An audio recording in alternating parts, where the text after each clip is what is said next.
Ignition sequence start. 6, 5, 4, 3, 2, 1, 0.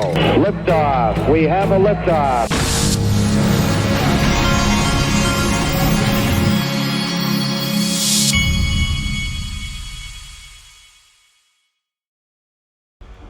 Hey everybody, this is the Digital Asset Investor, and let's get this party started right.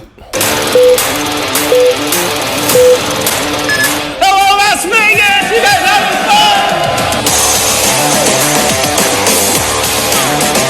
XRP Las Vegas 2025, May 30th and 31st at the MGM Grand. Early bird discount tickets are closing soon. You want to lock in. 2025 is looking like a big year for XRP. Celebrate the journey with the XRP family in Las Vegas, May 30th and 31st. 2 great days exploring the evolution of finance and Web3. Discounts closing soon. Get your tickets now. All right, you can go to xrplasvegas.com. They also have they have a link for discounted rooms at the MGM Grand, but you can get the early bird ticket sale right now. It's I believe probably within the next week that we're going to cross the number of people from last year that were there. This thing, there's going to be, if I was estimating, I would say into at least over, into the thousands for sure. There's no question about that. It's how many people is going to be there. It's just crazy. All right, moving along. Today, I think it's today, they're saying that everybody is thinking the Fed's going to cut rates. Oftentimes, that is positive for crypto and just all the markets in general. Now, Polymarket, this is interesting. Polymarket, it predicts everything. You can actually go in there and bet on all these things. They're saying there's a 98% chance Jerome Powell starts today's FOMC press conference with good afternoon. The last time he skipped it, the Dow plunged 800 points. So we want him to say good afternoon. Here's what else they are predicting. Fed decision. They are 97% is the odds that there will be a 25 basis point decrease in interest rates. And that should be a good thing. Now, let's look. This is the cryptocurrency market right now. Everything's been kind of flattish, downish, kind of down, which I believe that this, my gut tells me this is like the final kind of lull before this thing takes off like a rocket ship. This guy right here, this is interesting because this guy is not an XRP guy. He's an ETH guy. And he's been with Credit Suisse. He's apparently an attorney, so no dummy. And he says, you definitely don't own enough XRP. This guy says, yes, I do. It's a scam. This guy says, so many haters, XRP. Why let your fundamental biases and feelings get in the way of a profitable trade and making money? Bingo. And then Chad Steingraber. XRP volume on Binance, XRP's largest exchange over the past hour, is rocking a 167.56% increase at 130 million bucks volume. Open interest is also running back up at 3.7 billion. These factors precede a price run. Vet is outlining some interesting numbers. This shows you just how young the situation is with real USD. We're just getting started here, and it's only going to go up in a diagonal fashion in terms of liquidity. And I believe that over time, probably in the short to mid run, it'll start showing that XRP begins to go up with that liquidity. Let's check out RLUSD stats 24 hours since launch. Total supply 68 million USD. 68 million RLUSD. 15.1 million RLUSD on XRP Ledger. 53.1 on Ethereum. 17 million or 1.7 million on the volume on XRPL DEX without AMM. 32,908 trust lines on XRPL, 5,875 holders on XRPL, 492 holders on Ethereum. This is so true. Vet, he says, takes tremendous willpower to not go after all the XRP ledger self-loathers. I know their names. From holders to builders who spent months and years complaining and gaslighting. I think many of them may have been paid, maybe by other projects, to do so. I know them all, and I see them bull posting for weeks now. Dangerous people. I agree. You know what they all have? They all have several things in common. Most of them are liars. Most of them have no integrity. They're not honest. Anyway, I know exactly who these people are.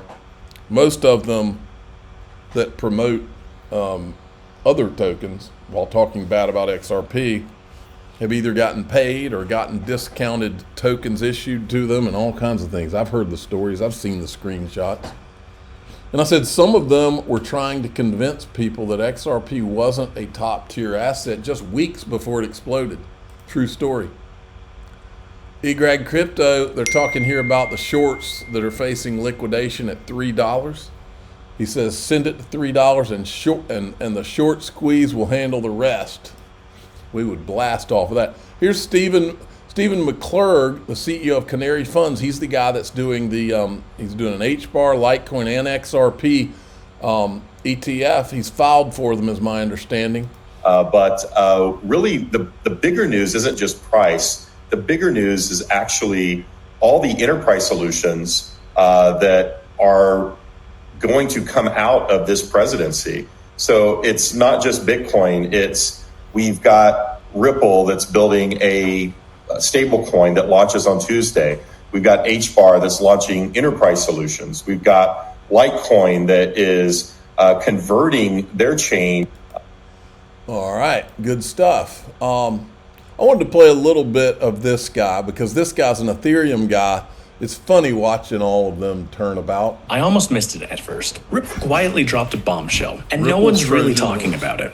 But it could dramatically revolutionize the position of Ripple in the marketplace. While everybody's talking about XRP's price, and rightly their upcoming programmability upgrades, Ripple Labs quietly launched RLUSD, fully compliant, bank-backed stablecoin that's about to dramatically change their ecosystem. In this video, I'll break Hey, dude, my son could have drawn you a picture 5 years ago. down what I think is Ripple's Trojan horse for bringing multi-trillion-dollar Forex markets onto the blockchain, at least without needing to even wait for fancy tech upgrades. This isn't just another stablecoin launch like we've seen over the past 6 months, but it's actually a key component for Ripple's XRPL ledger to be able to be useful for a lot of its customers, potentially even making it a go-to platform among institutional trading and Forex settlement. So let's dive into how this stablecoin in particular is unique and could unlock trillions of value in trading volume and why more of the crypto community should probably be paying attention. So first off, RLUSD isn't just another USDC clone. This is more akin to the original Paxos stablecoin that's an NYDFS regulated, custodian issued, backed by secure cash assets stablecoin. The backing here can only be in real US cash equivalents in US banks registered with regulators and checked on a regular basis. These are legally bound custodians. Ripple also has a VASP license, another set of monetary. Okay, point is this poor guy is finally understanding what we all understood for a long time. Look at Alicia. They said their XRP Ledger T-bill pool sold out in under 10 minutes. Welcome to the XRP army, Alicia. I'm sorry, family, Alicia. That's how we roll. Look at this from Lark Davis. If you think the altcoin season is over, you need to know this. The total altcoin market cap, excluding Bitcoin and Ethereum, is sitting at around 1.05 trillion. It's tapping at the previous altcoin market cap high from November 2021. The last time something similar happened was in February 2021 when this altcoin market cap tested the previous high from January 2018. It then broke through and went from 360 billion in February 2021 to 1.13 trillion in November 2021, an increase of over 200%. When we break this 1.13 trillion level, we will witness one of the biggest alt seasons in the history of crypto. Are you prepared? And then here's subjective view. I don't have to play this. This is that same guy that went on, John Reed Stark, that went on 60 Minutes. He's basically saying, oh, blockchain's nothing. Nobody's doing anything with it. He's basically saying you're not hearing anything from people like Amazon or Google or whatever. And then subject to views puts in here, he claims Microsoft, Amazon, Google, and Oracle do not engage in blockchain or distributed ledger technologies. 1, Microsoft offers the Azure blockchain service, which helps businesses easily create and manage blockchain networks. 2, Amazon provides the Amazon managed blockchain service, enabling customers to set up blockchain networks for applications like supply chain and finance. 3, Google Cloud has partnered with blockchain projects like Hedera and Aptos Labs. Well, by the way, Google Ventures was one of the first investors in Ripple Labs. Riddle me that, John Reed Stark. Oracle provides a blockchain platform that helps organizations build, deploy, etc. Plus, there's a little thing called BlackRock, who's the largest asset manager in the world, who happened to start a Bitcoin ETF. John, did you miss that? Look, folks, if we've learned anything in this space, it's that our government for decades now has had the media and people in their bureaucracy, and their job is to lie on behalf of the government and tell you whatever they have to say in order to make you think, to get you away from things. And that's what this guy's doing. And that's the fact, Jack. Now, linked to my sponsor, you need to know this, folks. I'm about to show you in DAI XRP. If you've never gone in there before, today's the day. Because I went through the dot-com boom and bust. I went through the financial crisis. I've been there. I've seen it. I've seen this movie before. The reason I originally got into crypto is because I saw this and the similarities. I knew it the second I saw it. What's about to happen in crypto is cuckoo crazy. People, if you have not ever had this explained to you, explained to you where you go back and you look at the .com, I'm about to do it. I'm going to do it in DAIXRP.com, and you don't want to miss it, because once you get out of there, you will feel it. You will completely understand just how early you are and just what's coming. And when I say what's coming, I mean trillions and trillions and trillions. And I'll show you why. I'll show you what happened from history, and you will learn. A part of that is going to be the IPO push. You're going to see a massive crypto IPO push, and at the same time, you're probably going to see AI. That's one of the core reasons that Link2 ever became my sponsor. It's linqto.com. You can go check and see if you're accredited with them. They can get you onboarded if you are, and then you can fund your account so that you can go ahead and have a chance to get some of these equities these private equities that are going to benefit from all this. So I'll start here, and then we'll go into DAIXRP. This guy right here, his name is, Jeremy Grantham. Says he predicted the dot-com bubble, the global financial crisis of 2008, Japan's asset bubble, the COVID bubble. And here's a little clip, and then we'll go into the group. I think that's not a bad idea. Bubbles and enthusiasm, ecstasy, they're all kind of closely related.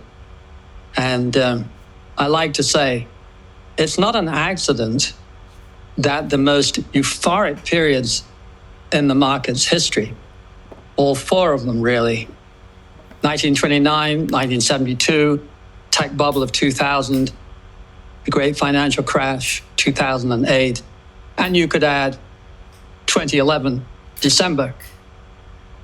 Those are the 5 euphoric points. And the first 4, it's not an accident. They're all followed, not by the best economic times and the best market returns. They are followed by the 4 worst economic setbacks and the 4 worst periods of stock market return. What a strange coincidence. Okay, now the first thing here. First, we got to go into the group. I'm the digital asset investor. I'm not an investment advisor. This is for entertainment purposes only. Please subscribe, hit the like button, tell your friends and family. Away we go.